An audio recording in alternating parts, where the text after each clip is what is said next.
कहे है कि हम भैंसिन के कोयर कबार कई के और पड़वा लगाई दे। नो नो नो नो कब है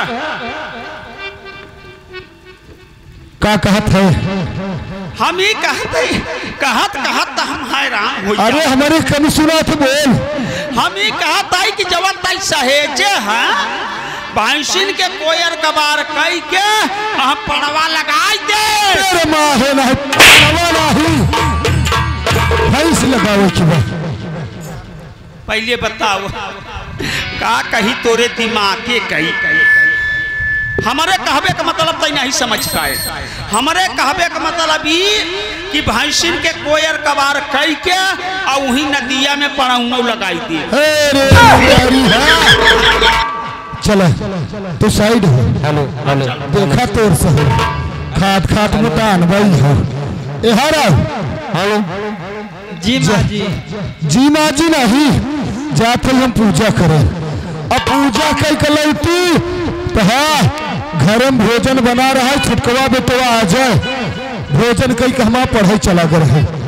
ठीक है माता जी आप जाइए पूजा करने।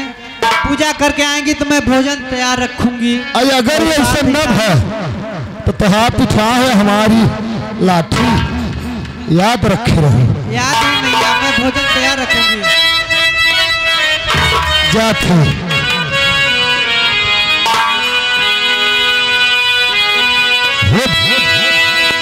कई अरे बीती जाई मरिया हो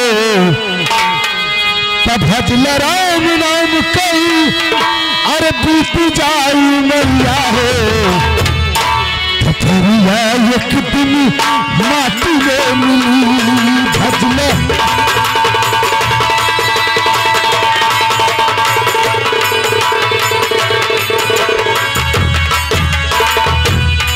भजल राम नाम कई बीती जाई मरिया हो थरिया एक दिन माटी में मिली।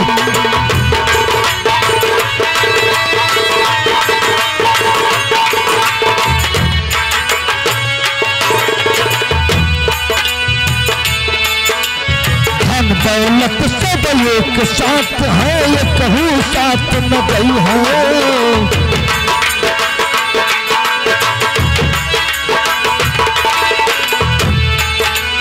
धन दौलत सब एक साथ है ये कहूँ साथ न गई है। जय है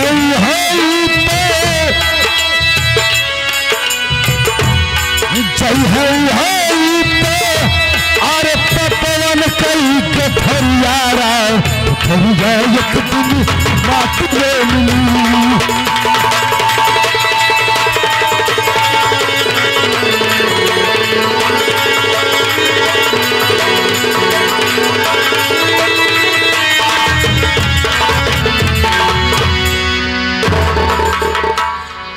रामू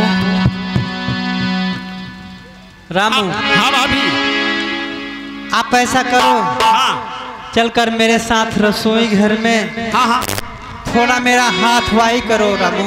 अच्छा चलकर कम से कम आप भाजी वोजी काटोगे हाँ तो मैं जल्दी से सब्जी पूरी सब्जी बनाऊंगी हाँ हाँ और दाल चावल बना लूंगी। हाँ हाँ तब तक मैं हमारे छोटे देवर भी कॉलेज जाने के लिए तैयार हो जाएंगे।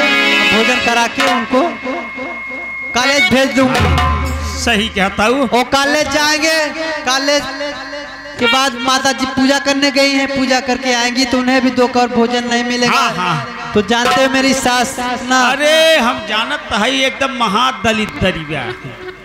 ये तो मैं नहीं कह सकती पर मेरा जीना मुहाल कर देंगी ये तो मैं जान। कोई तो भाभी चला कोनो बात नहीं बा। चला रसोई में तू पूरी चावल दाल बनाओ और करे बाद हम सब्जी काट दे।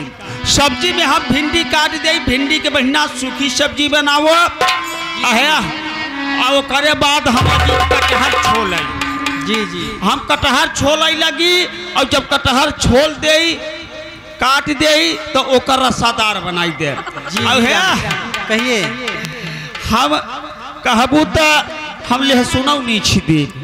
अरे भाई दाढ़ा के लिए लहसुन प्याज अदरक मिर्चा हाँ हाँ ये तो सब काटना पड़ेगा ना। भाई तड़का के लिए चाहे रामू ऐसा करो जल्दी चलो। हाँ नहीं तो अभी टाइम भी हो जाएगा कॉलेज जाने का। हाँ हाँ चल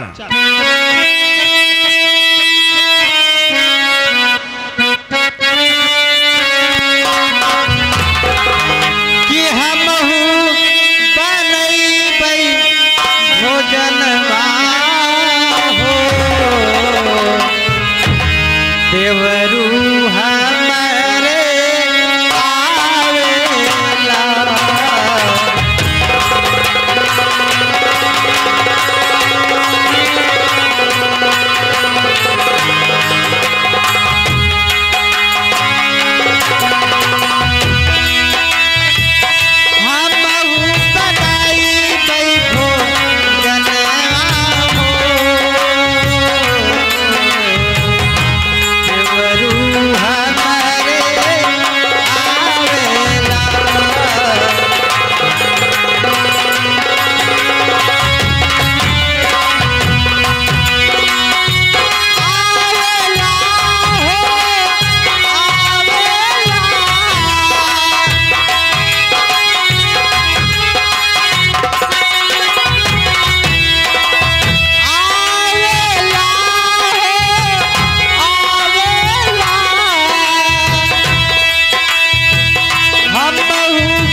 चली भौजी कहीं रसोईया में और चली हम भौजी के कुल पे हेल्प मदद कर दी कुछ।